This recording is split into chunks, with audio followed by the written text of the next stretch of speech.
যিনি ইসলাম গ্রহণ করেন রাসূল সাল্লাল্লাহু আলাইহি সাল্লামের আহ্বানে সাড়া দিয়ে। এবং মহিলাদের ভিতরে প্রথম ইসলাম গ্রহণকারী হলেন খাদিজা। এবং সমগ্র মানব জাতির ভিতরে রাসূলের হাতে হাত রেখে প্রথম ইসলাম গ্রহণকারীও খাদিজা। পুরুষদের ভিতরে সর্বপ্রথম ইসলাম গ্রহণকারী হযরত আবু বকর রাদিয়াল্লাহু তাআলা আনহু। আবু বকর রাদিয়াল্লাহু তাআলা আনহু যখন ইসলাম গ্রহণ করলেন, আবু বকর রাদিয়াল্লাহু তাআলা আনহু ব্যবসায়িক কাজে কোন এক কাফেরের সাথে তার শেয়ারে ব্যবসা ছিল। আবার বলছি, আবু বকর রাদিয়াল্লাহু তাআলা আনহুর ব্যবসা পরিচালনার ক্ষেত্রে কোন এক কাফেরের সাথে তার ব্যবসায়িক সম্পর্ক ছিল।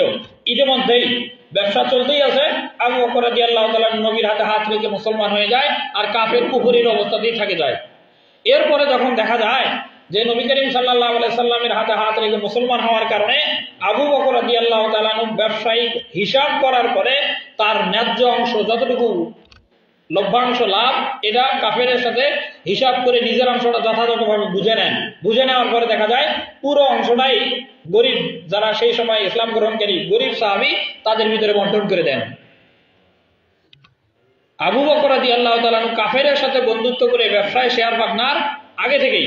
আবু বকর রাদিয়াল্লাহু তাআলা আনহু ইসলাম গ্রহণ করেছেন, তারপরে যখন ব্যবসার বাৎসরিক হিসাব হয়, হিসাবে যেই পরিমাণ টাকা লাভ হয়, লাভের অর্ধেক আবু বকর রাদিয়াল্লাহু তাআলা আনহু নিজে বুঝে নেন। বুঝে নেওয়ার পরে নিজের অংশটা গরিবদেরকে দান করে দেন। গরিব সাহাবী যারা ইসলামের জন্য তিনি ব্যয় করে দেন। এই ব্যয় করার কারণে পরবর্তীতে যখন কাফের শেয়ার পার্টনার জানতে পারে যে রাসূল সাল্লাল্লাহু আলাইহি সাল্লামের হাতে হাত রেখে আবু বকর মুসলমান হয়েছে, ব্যবসার যে লাভ, এই লাভের টাকাটা পুরোটাই দান করে দিয়েছে, এই বিষয়গুলো জানার পরে নবী করিম সাল্লাল্লাহু আলাইহি সাল্লামকে এবং আবু বকর রাদিয়াল্লাহু তাআলা আনহুকে ওই কাফের শেয়ার পার্টনার যে ছিল সে বিভিন্নভাবে কথা বলে। আবু বকরকেই লক্ষ্য করে বলে যে আবু বকর, তোমার ব্যবসায় লোকসান হয়ে গেল। লোকসানের ব্যাখ্যা কি? কাফের বলতেছিল যে তুমি আমার সাথে শ্রম দিয়ে, অর্থ দিয়ে ব্যবসা করে যে পরিমাণ লাভ অর্জন করলে, আর এটা এমনিতেই কোনো কারণ ছাড়াই আরেকজনকে দিয়ে দিলে। দানের যে গুরুত্ব, দানের যে ফজিলত, সহযোগিতার যে গুরুত্ব ইসলামে আছে, এটা আবু বকর রাদিয়াল্লাহু তাআলা বুঝতে পেরেছেন কারণে দান করেছেন। কাফের বুঝতে পারে নাই কারণে তার কাছে মনে হয়েছে এটা লোকসান। তখন আবু বকর রাদিয়াল্লাহু তাআলা বলেন যে আমার লোকসান হয় নাই, বরং আমি লাভবান হয়েছি। এই ঘটনাটাকে কেন্দ্র করে সূরা আসর নাযিল হয়। কাফেরের বিবেচনায় আবু বকর রাদিয়াল্লাহু তাআলা ব্যবসার মূলধনের অর্থটা দান করার কারণে লোকসান মনে করেছে কাফের, কিন্তু আসলে এই ব্যক্তি দান করার কারণে লোকসান বা ক্ষতিগ্রস্তের মধ্যে নয়। প্রকৃতপক্ষে কারা ক্ষতিগ্রস্ত সেই কথা আল্লাহ তাআলা বললে সূরা আসর নাযিল করেন। আল্লাহ তাআলা বলেন যে ওয়াল আসরি, সময় বা যুগ, বা পরবর্তীতে রাসূল সাল্লাল্লাহু আলাইহি সাল্লামকে আল্লাহ তাআলা বলছেন যে ইতিহাস, সময় বা যুগের কসম, যে ইন্নাল ইনসানা লাফি খুস, সকল মানুষ ক্ষতির মধ্যেই আছে, তবে ক্ষতির মধ্যে তারা নাই। পরের আয়াত, 4 শ্রেণীর মানুষ ক্ষতির মধ্যে নাই। ইল্লাল্লাযিনা আমানু, 1 নম্বর ঈমানদারেরা ক্ষতির মধ্যে নাই, যারা ঈমান এনেছে তারা ক্ষতির মধ্যে নাই। এটাই আবু বকর রাদিয়াল্লাহু তাআলার উদ্দেশ্য, যে আবু বকর রাদিয়াল্লাহু তাআলা ইসলাম গ্রহণ করেছেন, ঈমান আল্লাহর প্রতি এনেছেন, অতএব আবু বকর রাদিয়াল্লাহু তাআলা ক্ষতির মধ্যে নাই।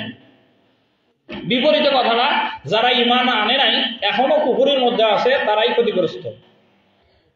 এই আয়াতটাই যেন বলতেছে যে আবু বকর রাদিয়াল্লাহু তাআলা ক্ষতির মধ্যে নাই, আবু বকর রাদিয়াল্লাহু তাআলা ঈমান আনার কারণে লাভবান। বিপরীতে তার যে শেয়ার পার্টনার কুফরির মধ্যে থাকার কারণে সে ক্ষতিগ্রস্ত। পরের শব্দ যে ওয়ামিলুস সালিহাত, যারা নেক কাজ করে। এইখানে নেক কাজ শব্দটা ব্যাপক। আবু বকর রাদিয়াল্লাহু তাআলা এবং শানে নজুলের সাথে যদি আমরা সম্পর্ক করে দেই, তাহলে দান করা নিঃসন্দেহে একটা উত্তম নেক আমল। আর এই নেক আমল যারা করেন তারা কখনো ক্ষতিগ্রস্ত না, বরং তারাই লাভবান। সেই দৃষ্টিকোণ থেকেও আবু বকর রাদিয়াল্লাহু তাআলা কখনোই ক্ষতিগ্রস্ত নয়। 3 নম্বর আল্লাহ তাআলা বলছেন যে ওয়াতাওয়াসাউ বিল হক। রাসূল সাল্লাল্লাহু আলাইহি সাল্লামকে আল্লাহ তাআলা আয়াত নাযিল করে জানাচ্ছেন, যারা মানুষদেরকে হকের দাওয়াত দেয়, হকের ব্যাপারে উৎসাহিত করে, তারা কখনো ক্ষতিগ্রস্ত নয়। এটার ব্যাখ্যা আবু বকর রাদিয়াল্লাহু তাআলা এবং শানে নজুলের সাথে যদি জুড়ে দেওয়া যায়, আবু বকর রাদিয়াল্লাহু তাআলা যেদিন নবীর হাতে হাত রেখে মুসলমান হন, সেদিনই আবু বকর রাদিয়াল্লাহু তাআলা রাসূলকে জিজ্ঞাসা করেন যে আল্লাহ রাসূল, আমার এখন কাজ কি? আবু বকর রাদিয়াল্লাহু তাআলা সেদিনই জিজ্ঞাসা করেন, হে আল্লাহ রাসূল, আমার এখন কাজ কি? রাসূল সাল্লাল্লাহু আলাইহি সাল্লাম বলছিল যে আমার যে কাজ তোমারও সেই কাজ। আমার কাজ হলো মানুষদেরকে আল্লাহর দিকে আহ্বান করা, এই মুহূর্তে তুমি ইসলাম গ্রহণ করলে, তুমি মুসলমান হয়েছো, এখন তোমারও কাজ হলো মানুষদেরকে ইসলামের দিকে আহ্বান করা। এরকম। এরপরের কথা কি সমস্যা?